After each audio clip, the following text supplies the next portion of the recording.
우리 다 같이 목도드림으로 새벽 예배 하나님께 올려드리겠습니다. 하나님이여, 내 마음을 정하였사오니 내가 노래하며 나의 마음을 다하여 찬양하리로다. 아멘.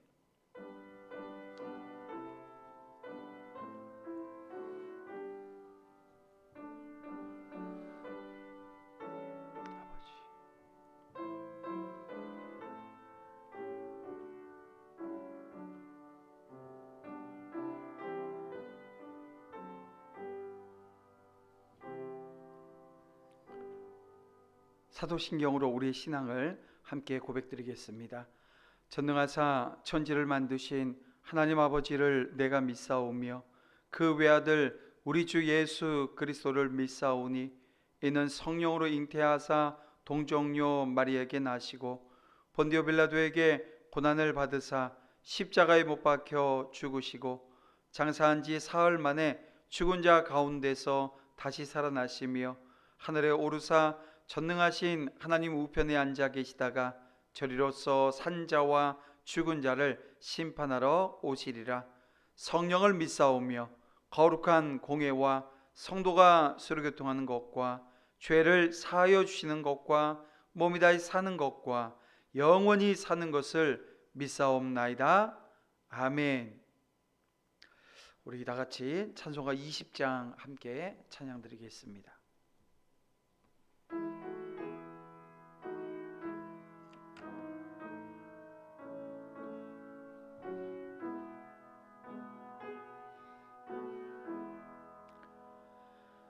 큰 영광 중에 계신 주 나 찬송합니다.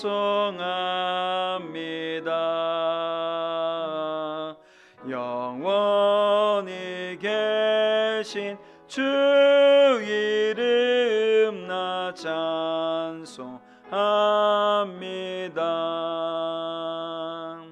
한없이 크신 능력을 나 찬송합니다.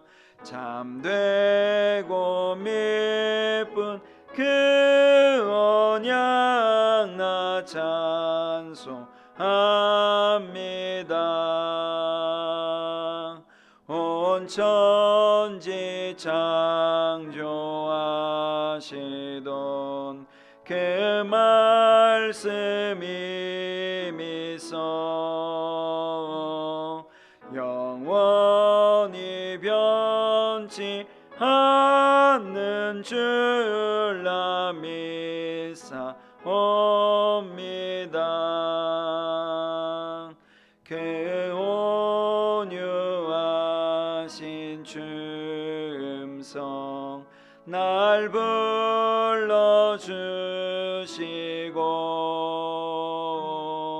그 품에 품어 주시니 나 찬송합니다.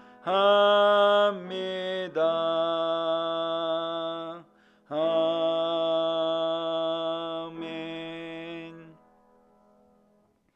하나님 말씀 보겠습니다. 하나님 말씀은 역대상 15장 25절에서 29절 말씀 우리 함께 보겠습니다.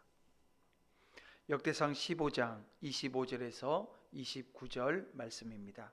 제가 봉독합니다. 이에 다윗과 이스라엘 장로들과 천부장들이 가서 여호와의 언약궤를 즐거이 메고 오벳 에돔의 집에서 올라왔는데 하나님이 여호와의 언약궤를 맨 레위 사람을 도우셨으므로 무리가 숫송아지 7마리와 순양 7마리로 제사를 드렸더라.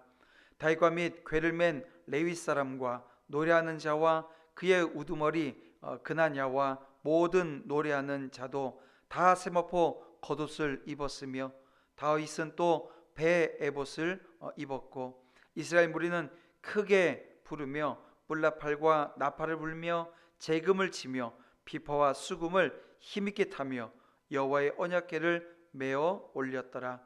여호와의 언약궤가 다윗성으로 들어올 때에 사울의 땅 미갈이 창으로 내다보다가 다윗 왕이 춤추며 뛰노는 것을 보고 그 마음에 없인 여겼더라. 아멘. 네, 우리 함께 기도드리고 말씀 보겠습니다. 사랑과 은혜가 풍성하신 아버지 하나님 감사합니다.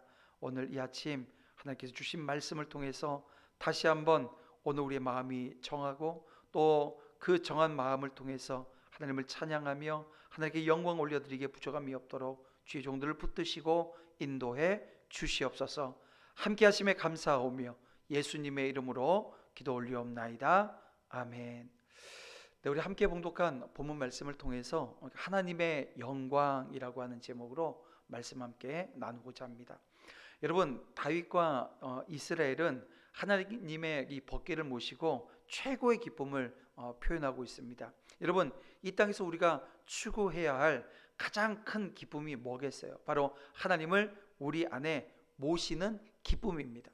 그 기쁨이 저와 여러분 가운데 언제나 넘쳐나기를 주님의 이름으로 축원함을 드립니다. 그래서 하나님의 영광을 구하려면 어떻게 해야 될까요? 자, 오늘 본문을 통해서 말씀을 통해서 다시 한번 그 자리를 기억하고 또 회복하는 은혜 있기를 원합니다. 여러분, 하나님의 그 법궤를 모시게 되어진 다윗과 이스라엘은 너무나도 기뻤어요. 이들은 세상에 그 무엇보다도 하나님을 모시는 그 자체가 기뻤다는 것입니다. 이전에 하나님의 법궤를 운반하는 그들에게 진노하셨다고 한다면, 여러분, 그것은 이들이 잘못된 방법 때문 아니었습니까?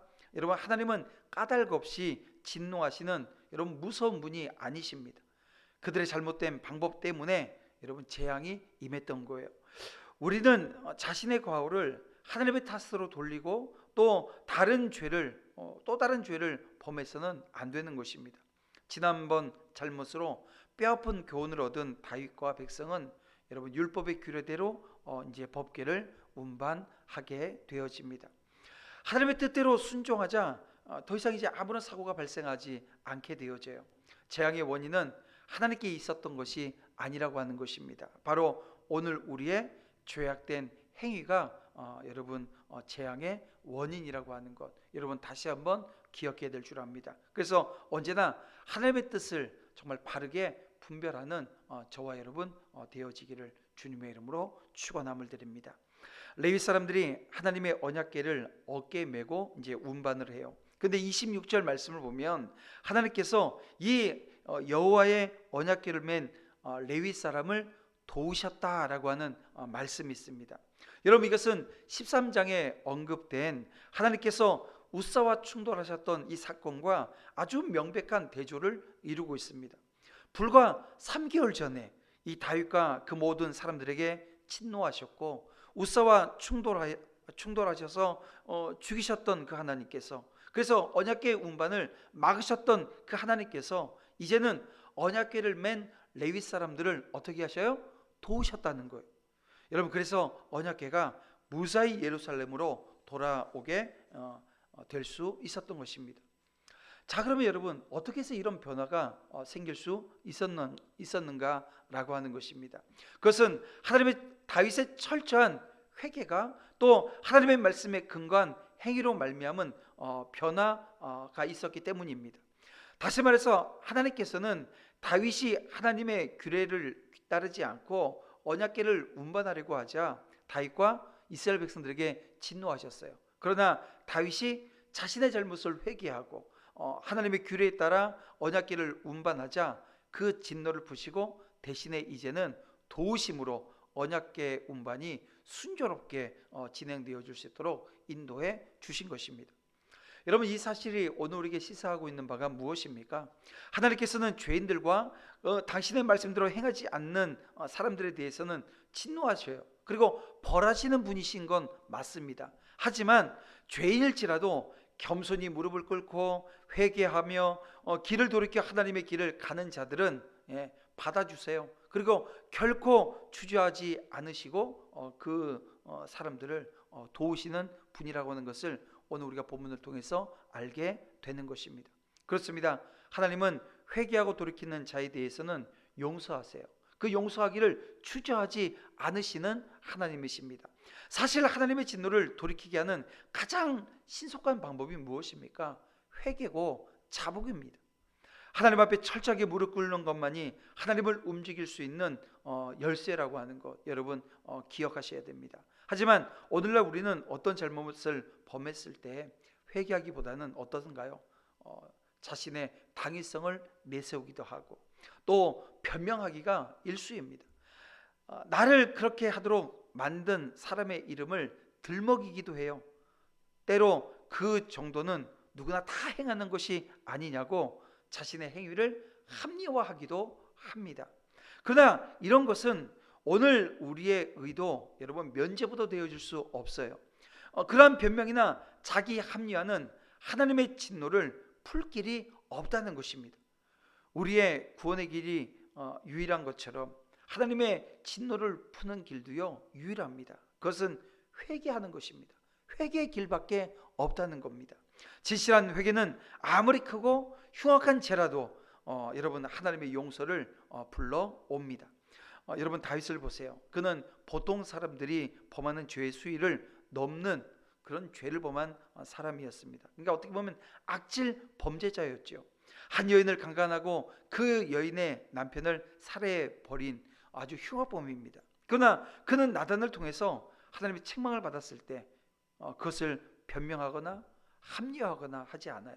즉각적으로 회개하는 모습을 보이는 것을 보게 되어집니다. 그 결과 그는 자신을 향한 하나님의 진노를 돌이킬 수 있었던 것입니다.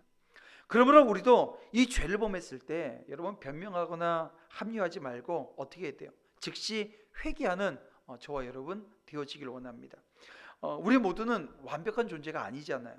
우리가 알든 모르든 간에 우리 안에는 죄가 행해지고 있다는 것입니다. 그러면 우리는 이런 죄를 깨닫게 된 때 그 즉시로 회개하고 자복하는 모습이 있어야 합니다. 여러분 진실한 회개만이 여러분을 하나님의 진노로부터 건질 수 있다라고 하는 것을 명심하고 또 명심하시길 바랍니다.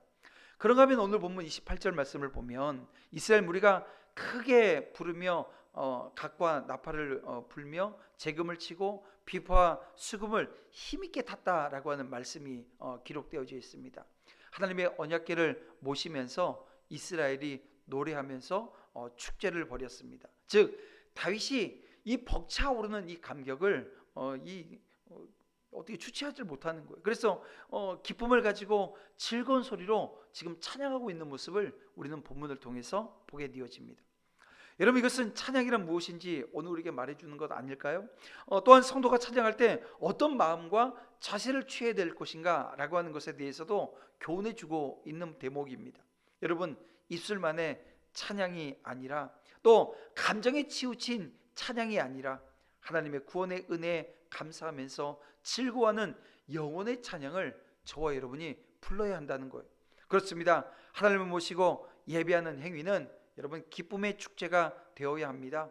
그래서 이 땅에서 하나님을 예배하는 것만큼 즐겁고 복된 일이 없습니다.